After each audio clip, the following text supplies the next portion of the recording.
యేసయ్య నీ కోసం ఎప్పుడు చనిపోయాడో తెలుసా? ఎవడరా యేసు అని నువ్వు తిట్టిన దినాన, నువ్వు తిట్టిన రోజులు నీకు గుర్తున్నాయి, దూషించిన రోజులు నీకు గుర్తున్నాయి, అవమానంగా మాట్లాడిన రోజులు గుర్తున్నాయి. నీకు తెలుసా,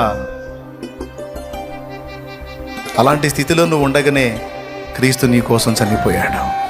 ఆయన్ని ద్వేషిస్తూ ఉండగానే నీ కోసం యేసు చనిపోయాడు. ప్రియమైన దేవుని బిడ్డలారా, ఎందుకు తెలుసా?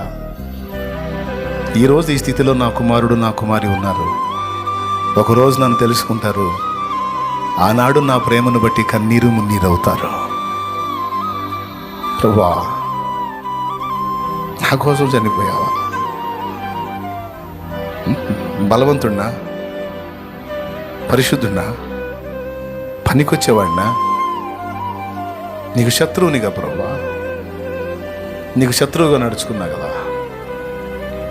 నన్ను ప్రేమించి ఏకంగా నా కోసం బలయ్యావా, ప్రాణం పెట్టావా అని నా పిల్లలు నా ప్రేమను ఎరిగిన వారై పరివర్తన చెందుతారు, మారు మనసు పొందుతారు.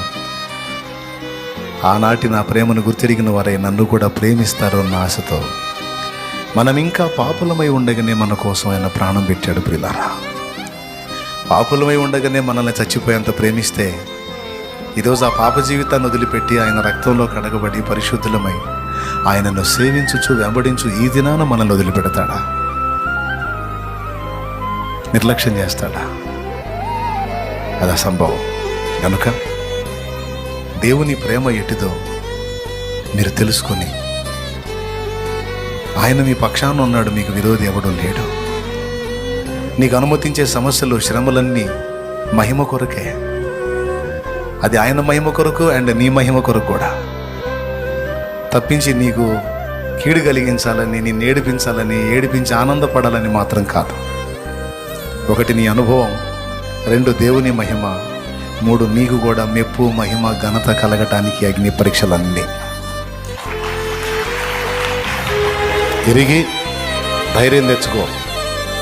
శ్రమ కొలిమిలోనికి పోనీయకుండా నిన్ను ఆపడు, కానీ శ్రమ కొలిమి అగ్ని నిన్ను కాల్చకుండా నిరంతరం కాపాడటం మాత్రం గ్యారెంటీ.